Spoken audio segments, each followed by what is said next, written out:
How do you frame an idea for the audience that you want to reach? It's a really noisy world, and most thought leadership presents an alternative way to think and act. That's why framing the idea matters so much. The language you choose to use directly affects whether your audience says, okay, that's interesting. Tell me more. Or if your audience says, that's not for me, and tunes out. Today, I'm talking with Dr. Suzanne Wertheim, CEO of Worthwhile Research and Consulting. In her work as a linguistic anthropologist, she's researched how people communicate. And as you'll soon hear, language can either invite people into a space and conversation or cause them to question or even back away. I've asked her to share some of her research and examples in this episode so that we can communicate our ideas more effectively to our audience.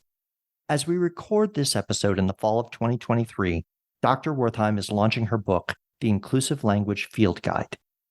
So we'll talk about the challenge of making complex ideas accessible and relatable.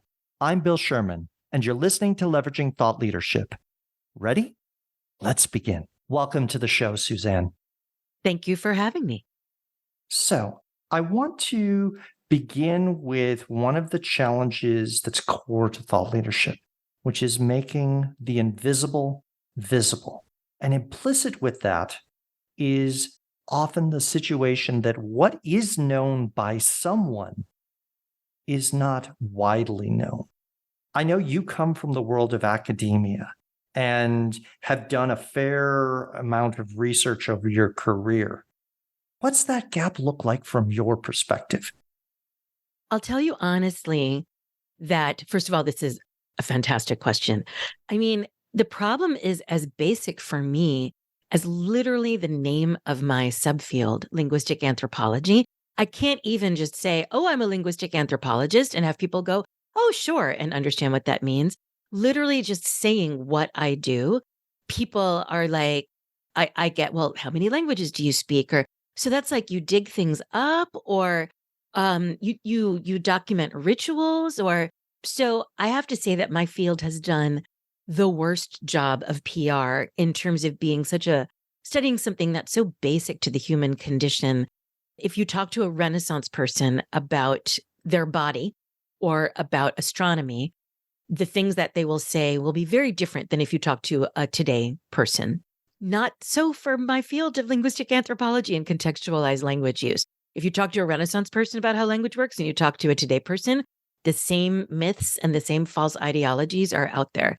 So that's one issue that I have, is I often just have to explain what I do, which is I will tell you that in particular, I look at the intersection of language, power, and culture. And then in terms of not being widely known, it's not just that it's not widely known, it's that people are defensive when I say, please unlearn a thing that you thought was true, because the true thing that I'm going to tell you is going to be much more helpful. That's actually throughout my book. And I just had somebody reach out to me who I'd given him an advance copy of my book for reasons. I thought he could really use it. And he was asking me some questions just in a conversation we were having. And I said, all of this is literally answered in my book. Let me give you the book. And so he finally read it. In his words, it's like, I finally finished it. And at the end of lots of praise. He's like, I loved this. I loved that. I never knew this. This never occurred to me. This is so cool. And a mechanical engineer, right? By training and by profession. And then he said, there were times that I was very defensive from the things that you were saying in the book, made me very defensive. And then I saw in the book, you said, I expect you fully to feel very defensive at the things in the book, because there are deeply held beliefs that you've had about how language works and how the world works. And I'm telling you, actually, that's not true. And so a lot of people get very upset. And he said, but for me, and here you can feel his good growth mindset. He said, but I don't mind, because it told me that I was on the right track in terms of learning and uptake of the material. So for him, it was heartening to be angry, but I'm not going to be able to read book reviews because I'm making a lot of what's visible in my book. And for some people, they're going to be super excited, and other people are going to feel uncomfortable and upset and angry, and they won't be able to put their finger on why. So in my world, there's that extra element of, I don't know, a little bit of danger and resistance. And I want to dig in on this too, because in terms of making the invisible visible, many people will say, hey, I learned how to speak and how to communicate at a young age. I've been doing this for 10, 20, 30, 50, 70 years. Don't I know my own language, right? And you're coming with what I would say is a disruptive assumption in some ways and saying, no, there are patterns here that let me help you see, and then let's talk about them, right? I mean, that's literally exactly it. And I was on a podcast with a friend of mine from grad school a couple of weeks ago. She left grad school, all but dissertation, for a bunch of reasons, but one was to found her own company. So she spent a lot of time also explaining to business people, why is my stuff useful? And then she's devoting a lot of time in a very volunteer capacity to help people transitioning out of linguistics grad school into the world. And so one thing she tells people when she's mentoring, and one thing I tell people, is that linguistics is all about pattern recognition. So it's years and years of training to dig under the surface and locate patterns that are really masked or hidden or buried or faint. And you're following the faintest trails, and you pull and you pull and you sit and you think, and then suddenly a pattern emerges, and then you test it, and then you hand it off to other people and you test it. Well, I take that is 100% transferable to all kinds of work, applied work out in the world. And so for me, I got sassed. I might have told you the story. I think there's a training that's now a very foundational workshop that I give all the time. And the very first time I gave the earliest iteration of this workshop was to an executive team of a very, very well-known tech company. And I was terrified. I'm like, oh my God, can't I run this on low stakes people first? And I ran it on friends in my house for a couple of hours and we sorted it out. But I got sassed by one of the founders of that company. In part, he had come from a training that had made him feel bad because it wasn't a well-done training about bias. But in part, he was very skeptical. And so I stopped around 5 minutes in. I'm like, oh, I'm like, I speak snark at home, like sassy sarcasm is my home language. And if I wasn't up here trying to help you see things, I would be sitting the way you are and snarking it out. I'm like, go for it. But I said, I stand by anything I'm going to tell you today. I offer to you that you look at the patterns yourself. And if you collect data, you will see the same patterns that I'm telling you you're going to see. And if we had time, I would have you gather your own data and find the patterns yourself. And then I would come and say, yes, there's a long history of seeing those patterns. So when I had people for 12 weeks at a time or 15 weeks at a time, one way I could bypass skepticism or resistance is, instead of coming in and saying, I'm all knowing and I'm your professor and here's stuff that I know that you don't know, I would say, here, do this homework. And then we would sort things out. I'm like, see anything happening along gender lines? And they'd be like, oh, there's so many negative words for sexually active women, but there's like only one negative word for sexually active men. I'm like, all right, let's keep going. And so that really would land with people. I can't give homework to CEOs of tech companies. So the best I can do is say, I promise you that this is data-driven, evidence-based, scientific analysis patterns. And I promise you that any other person with a toolkit could find what I found. So, yeah. Well, and I want to circle back. You talk about being a linguistic anthropologist. And so from an anthropological perspective, observing, listening, noticing patterns. And the key on linguistics, how do people speak and communicate, right? And you've collected, both as an academic and then as a consultant, a practitioner, a body of data of what do people say and how do they say it in different contexts. And I want to, before we go too far in this conversation, ask the question, you've written a book which is coming out as we publish this podcast, titled The Inclusive Language Field Guide. Would you please define what inclusive language is and maybe why it matters from your point of view? Sure. So I'll say that I was talking to someone the other day who there's a bunch of inclusive language tech coming out. And so she wanted to show me stuff and she's like, and we use 50 dimensions of human identity. And I'm like, yes, like Mazel Tov, like this is not, but instead I try to have a poker face and I was just like, oh, that's great. And she says, wait, so how long have you been working on inclusive language? And I'm like, I don't know, 25 years, 26 years.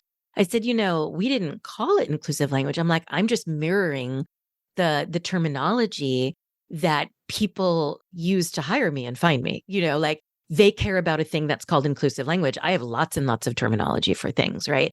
But so to my mind, what I'm very interested in is, first of all, language is social action. So a lot of people, growing up, I've heard people say, oh, sticks and stones, et cetera. Or people will say, oh, it's just semantics. And I'm like, oh my God, semantics literally means meaning. You're like, oh, it's just the meaning of the thing. I'm like, what? It is what it is, right? Exactly, right. But there's this idea, and sometimes people really do get very nitpicky about very small details of one particular thing. And even I'll be like, oh, come on, like, let's move on from this. But language is social action. And language is how we create, build, maintain, and end relationships with other people and with other entities, right? Language is the medium of our social interactions. When people who are hearing impaired and deprived of language, they're also deprived of human interaction, culture, cognitive development. It's genuinely torture. So language is how we tell people who we are. You can listen if you are hearing and a speaker of oral languages. You can hear somebody, 5 seconds of somebody, and say to somebody else, oh, I think that's a man. I think he's white. I think he's middle-aged. I think he grew up in the South. I think he's working as an auctioneer. Like 5 seconds, you were telling people so much about ourselves. Language can be actually an action. If you say, I promise, or I swear, or I do in a wedding ceremony, you just did a thing.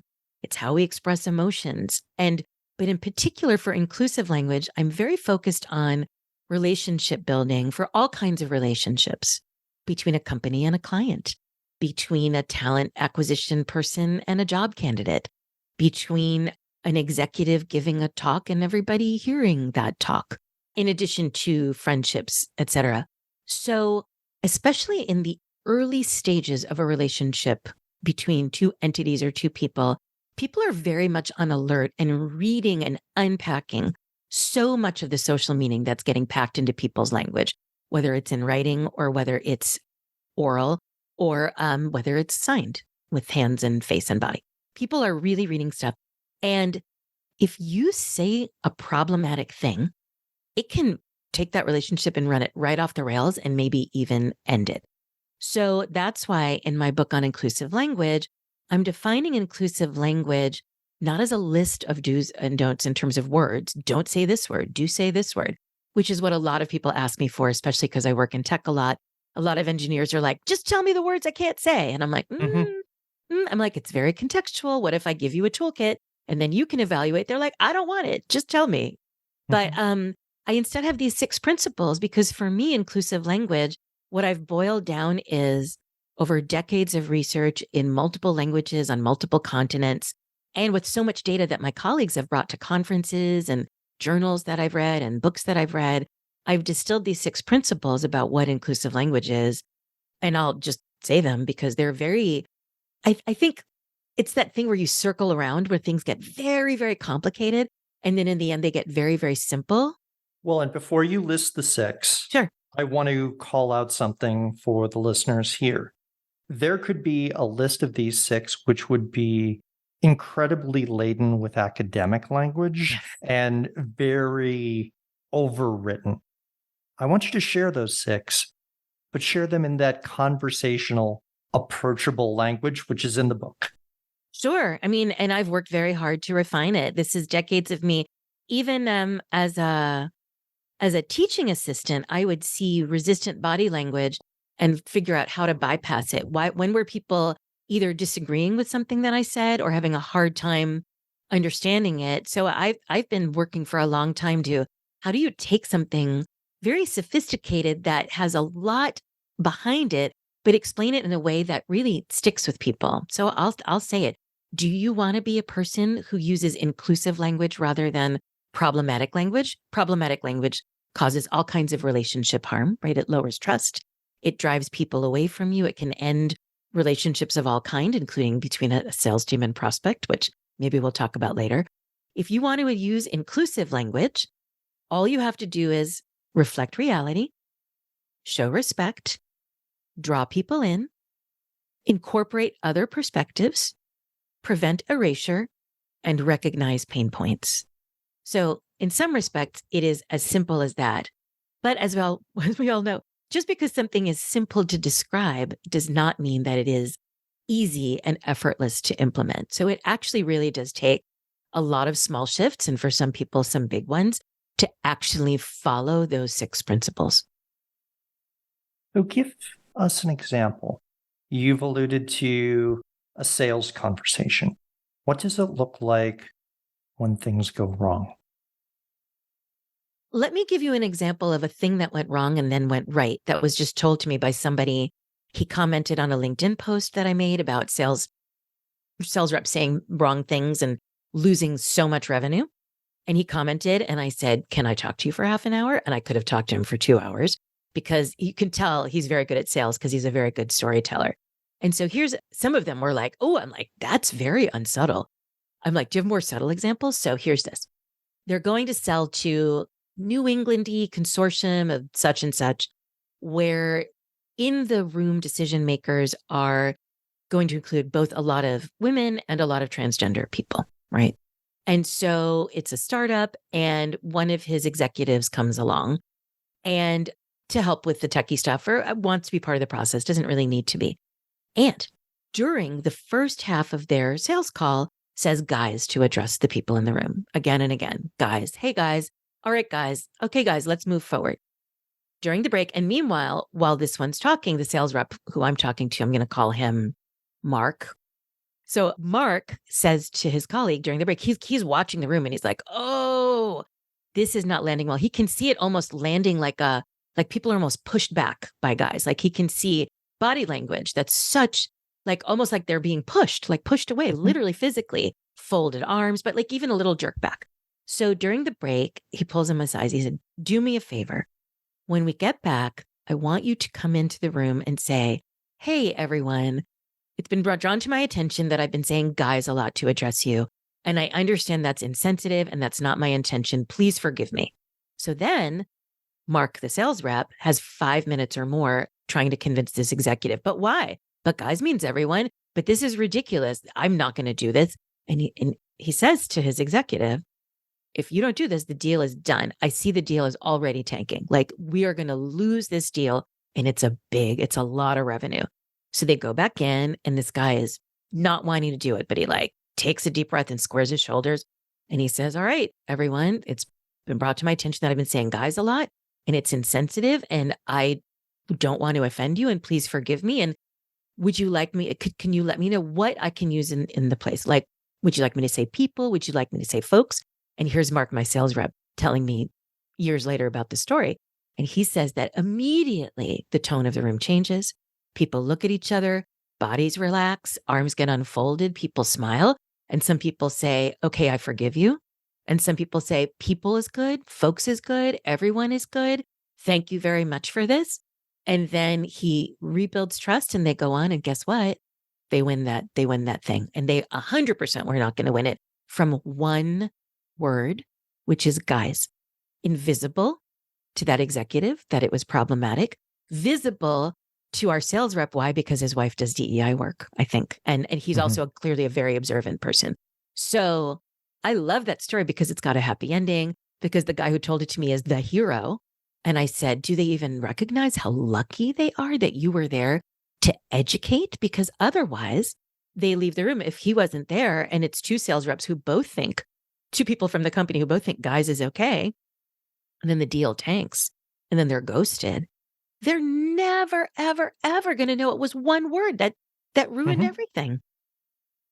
Well, and we've had conversations as well about people leaving organizations, and what's said in an exit interview may not be the real motivator for leaving as well. And so if you do not create a space for a conversation to happen, it's not going to happen. and you're not going to hear, and it's easy to overlook.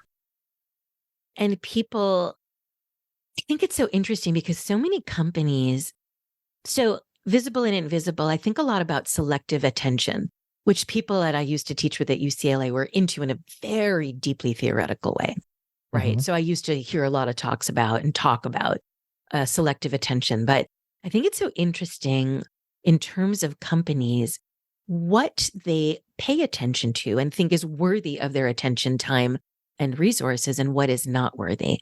And so, especially now that there are a lot of places that are saying, please report your diversity numbers, there's a lot of attention to numbers and recruiting, right? We'll put money into recruiting, we'll pay attention to numbers. And I can't tell you what percentage of people who bring me in and my colleagues in who do not track at all their tenure length and their departure rates for the people that they're spending so much money to bring in. They really underfund what happens to those people and their experience when they're actually at the company. And so, first of all, a lot of people will decide within the first 30 days whether or not they're going to commit to a company. So here's that problematic language again. Enough people say problematic things to somebody from an underrepresented group where people at the top are like, we need these numbers. But then nobody goes around and says, hey, now that we've got a more diverse workforce, here's some rules of engagement. Like, let's stop saying these things. Here are things to avoid. Here's how to be respectful. Here's how to be cognizant that people come from other perspectives. They're not putting in that effort, and they're literally not even tracking. So there have been times I've been brought in to do post-exit interviews. I can't find a shorter, clearer way to say that. But so there's the exit interview, which said nothing. There's no trust, or they don't want to burn a bridge, or they're like, why am I going to bother? If they're so disengaged that they're gone, they're like, why am I going to talk about painful stuff to educate you when you didn't care enough to help me when I was here? So I've got lots and lots and lots of record transcripts of interviews where people laid out the things. And P.S., inclusive language also is sometimes about literally including someone in a conversation. I can't tell you how much of the time for underrepresented people, especially women, the complaint is they didn't invite me to the meetings I was supposed to be in. They didn't ask me to be there. When I was in a meeting, they didn't hear the thing I said. It's like a joke at this point. I was giving a workshop earlier today, and there was an example that I had them dig into in 10-minute breakout discussion about a female engineer who's talked over, people appropriate her ideas, all these things. And then I said to them, this is for a global tech company. I said, I've never come into a tech company to assess in some way what's going on with the culture and not found this happening. I'm like, 0 times have I come into a company and not found this example. So they're like, are your examples real? I'm like, not only are they real, I literally could just They're fill consistent. I've never not found this. So it's like a joke. People are like, oh, women are interrupted in meetings. They give an idea and then a male colleague says the same thing. And people like make a joke about it. They're like, oh, it's such a stereotype. I'm like, but nobody's fixing it.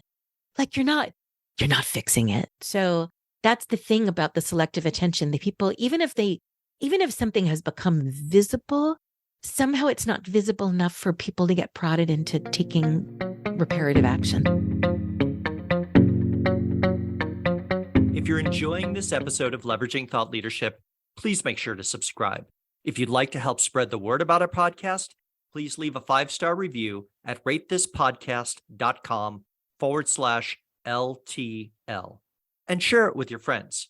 We're available on Apple Podcasts and on all major listening apps, as well as thoughtleadershipleverage.com/podcasts.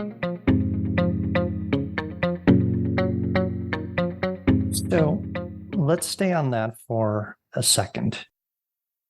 And I want to ask the question because I think it generalizes to thought leadership as in general, but specifically to the language of inclusive language that you've been talking about. If someone sees it, but they haven't internalized the issue and haven't made that step to action, so we're in the knowing doing gap within the audience that you're trying to reach. The process of changing minds and changing action is difficult. How do you cross that threshold? It's hard. I mean, I'll tell you some tactics. I mean, the book was written very much thinking about different audiences in terms of knowing doing gap. I'll tell you that one, I had a young editor who asked to be on the book, but then was offended when I said that it might be of some use to her. Very, very offended, very offended. And I said to her at a later date, it's not that I think that you don't know how to use inclusive language. It's not that I don't think you're a fluent speaker, but a lot of people, for example, who are native speakers of a language make terrible teachers, right? If you can't articulate the principles of a thing, you just know it.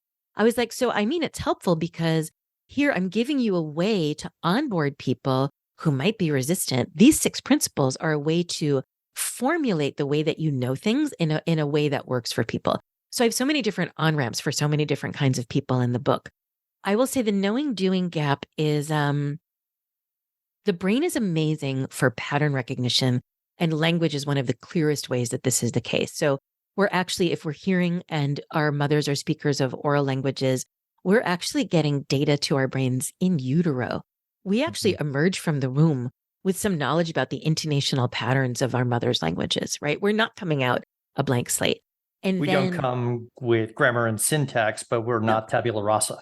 well, I will say, or absolutely not tabula rasa, but I would say grammar, intonational patterns are grammar. So they're phoned, like, I mean, I'm speaking very little in like terms of phonologists. They're Yes. like, if you describe certain areas of linguistics as not grammar, they're going to be very sad. So it's not syntax, but it's definitely a thing. Actually, for some people, it is syntax. All right. Anyway, and tonal languages, but leaving that aside.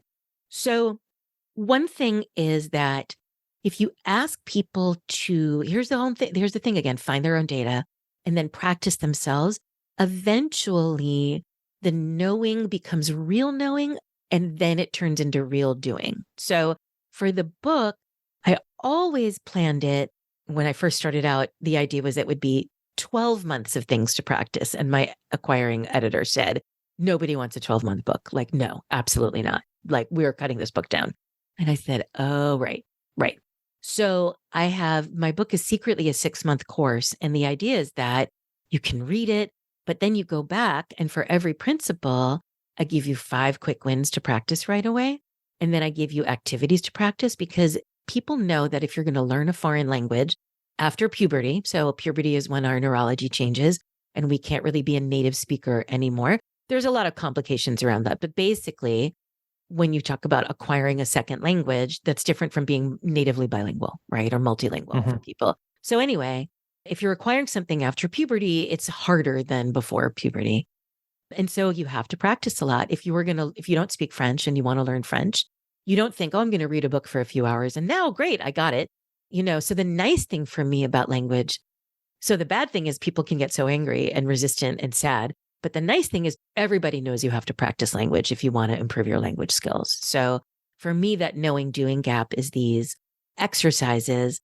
And the more people are doing the reading I'm asking them to do and crafting the sentences I'm asking them to craft, the sharper their eyes will be, and the more it will be visible when I'm not asking them to look at it, right? So the idea is if they spend a month practicing a thing, then when they see it out in the wild, oh, this headline, they're really using that linguistic distortion of softening language to make it seem like what that person did isn't that bad, but I can translate that. And when you translate that out of softening language, whew, that's a pretty bad thing that was done.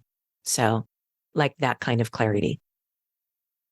I want to turn to a different topic briefly, and I want to ask about your journey. Okay. Because you come from academia, but as anyone who's gone through the academic process, you have to have a fair amount of passion for a topic to pursue it. So my question for you is, how did you get drawn into the world of understanding language and exclusive language? What is your story that fuels your passion? So we've talked about this before briefly, but you and I have both independently come to the same conclusion, which is a lot of people who have intelligences that are just called intelligence, but are specifically sort of school-related intelligence, right? We know there are many kinds of intelligence, but this is a school-related intelligence. So a lot of people who have a school-related intelligence and have some kind of deficit or problem in their lives, intellectualize that issue, and then specialize in it. So I've seen it in my own life. I think, in my 30s when suddenly I looked and I'm like, oh, it's not random what the people I know specialize in. Like, it's really based on their background. And then I turned the eyeball on myself and I'm like, oh, that's why I'm doing this. So briefly, I was a pathologically shy child who skipped kindergarten and was dropped into a first grade where almost everybody knew each other. And I could sense, and I was so short. I was short for anybody, but I was so short. And I was like, there were so many ways that I was kind of marked as the other. So there I was on the sidelines, like, how do I survive in this social environment? I'm like, I think there are these rules and I don't get them. And so I started studying these rules of human interactions and social meaning. I'm like, what am I not understanding? When they say this, it feels like it means something else. Like, I'm a little terrified 5-year-old, right? I trace it right back to there. Cut to, I graduate from college and I've decided to not get an English degree. Retrospectively, I understand that, well, I still love literature. I'm very much more data oriented. And so for me, a data gathering, data analysis space was the right place. But I graduate from college with a lit degree. I've decided kind of last minute to not go to grad school. And so I'm like, what do I do? I've got these loans from a private school, nothing like today's loans, but not good. So I moved to Boston and I become a person who works in financial technology, first in sales and marketing as an assistant, and then as a technical writer. And I was not treated with respect. I'll just, there are many ways. And what's so funny is I left tech for like 12 years because then I was consulting again while professoring. But I'm like, it got worse. It got worse. Like while I was away, it got worse. But there were so many ways that I'm short. I'm very femme looking. I'm ambiguously ethnic. I'm technically white, but a lot of people think I'm a different kind of brown depending on who they are. And so like it was all ripe for a lot of men who coded to be very condescending to me. And so I thought I need to do something. And the more I learned about computer languages, the more interested I was in human languages. And so I ended up applying to linguistics grad school and ended up coming here to Berkeley, which is just up the road from where I'm sitting now. I came back because I like the Bay Area a lot. And I did not start out looking at the stuff that I look at now. I was very grammar oriented and I was very interested in historical linguistics, how languages change over time, and in particular, what we called contact induced change. Why would one language influence the other, but not vice versa? So I went to Russia. I learned 2 languages before I went. I learned 2 languages. I got basically like parachuted into early Putin Russia. I was interviewing people and having them make recordings in my kitchen and trying to figure so much stuff out about like, why is the language Tatar, this minority language that's been very stigmatized, why is its grammar changing so much as it's increasingly pushed out of what we call functional domains where it had been ascendant for so many centuries? Why is the Tatar grammar changing so much and Russian is basically almost completely unchanged? And the answer was in social context. It was about what's inside somebody's head, how they think about themselves, how they perform their identity to other people, who they're talking to, where they're talking to them, what the purpose of the conversation is, what's going on at the level of the republic, what's going on at the level of the nation. It was all happening at once. It was like a trapdoor context. And every time I thought I found it, I kept on dropping down to another level. Oh, now I have to look at this. Now I have to look at that. And so that's how I backed in. Which is always dangerous when you're doing your dissertation. It's just trapdoor after trapdoor all the way down. Well, actually, the trapdoors, thank God I didn't know enough. Thank God I had to teach myself linguistic anthropology because they all had left the anthropology department in Berkeley. And by the time someone came, it was too late. My dissertation was already done. So like I sat in his class. But the stuff that he did was very, very different than the stuff that was answering my questions. So I didn't really find the trapdoors till I was teaching. And then I would spend literally an entire grad seminar. I'm like, let's do context. And we're going to, and so we would do, and I would be like, all right, drop down a level. Now we're going to do this. And so for me, it was both intellectually fascinating that all of these grammatical questions were based in how people thought about themselves and the social meaning of how they mix languages and talk to people. And then, so we're talking about inclusive language. This was people who were very oppressed. This is pre 9/11. I was under secret police surveillance. A lot of people I was talking to were under secret police surveillance. They were ostentatiously taking photos if you went to the mosque. I mean, so people sometimes, if they wanted to tell me things, we would take a walk and they would tell me on a bridge. I'm like, am I in a spy movie? I'm literally a grad student in linguistics, And I'm Mhm. being told things in the middle of a bridge, because then nobody would be able to hear. There were no Mhm. devices. So it really was very strange. And so it was intellectually engaging, but it was that's also about inclusive language. It's like prevent erasure. There was a lot of work to erase the Tatar language, incorporate other perspectives. There was a lot of work done by the Russians to move people to the Russian perspective. And by Russian, I mean something called Ruski, which means ethnically Russian, and not Rossiyski, which means the state, the nation of Russia. So Russian in English is ambiguous, but I mean the state. The ethnicity. So there are ways, again, that people like the stuff that I looked at from my dissertation is completely transferable to stuff now. And I'm laughing because, I'm not laughing. I'm laughing inside because my publicist, I've got some publicists for my book. One of them emailed me yesterday and said, there's this thing going on. There's a reporter. Can we pitch you to the reporter either for commentary about this thing about kids who do or don't speak Spanish and words for that and this and that? And I'm like, ah, ha, ha. I'm like, what you don't know, but what I know is that my roots of inclusive language are in multilingualism and in language endangerment Mm. and in what happens when children don't speak the same way as their parents and stigmatized language varieties and blah, blah, blah. I'm like, so, yeah, you can have me. I'm like, sure, there's 4 sentences in my book that relate to what this report is interested in, but I have literally decades of research. So it all becomes very intermingled. But this is why, again, I say inclusive language because people say inclusive language. And so that's what's going to sell the book. People are like, oh, I need to know about inclusive language. And they're going to type inclusive language. But I'm the only person I know talking about it very strictly from a linguistic behavior perspective. Everybody else comes from identity. And I'm the only one who has enough data and ways of talking about language behavior that I'm talking about it strictly from a behavioral perspective. And so for me, the book is a pill pocket for teaching really important linguistic anthropology concepts that people can see the world much more clearly if they read my book and get these concepts. Yeah, it's a stealth education device, my book. So, as we begin to wrap up, I want to ask you one last question. And this one I'll give you a little bit of time to think on. I want you to go back and imagine your younger self, whether that's you in grad school, whether that's you back in first grade, wherever you want to position yourself. What advice would you give yourself, your younger self, when it comes to the practice of thought leadership? It's a 2-parter. So I used to think about this question because I mentor so many young academic women that come to me, both when I was a professor and then afterwards, to be like, what? Help. So the thing I used to say kind of jokingly is don't dumb yourself down so boys will like you, right? Was the first thing. But as a female CEO who has to convince a lot of men who hold purse strings that I have value, and even though I'm going to say uncomfortable things, they should hire me.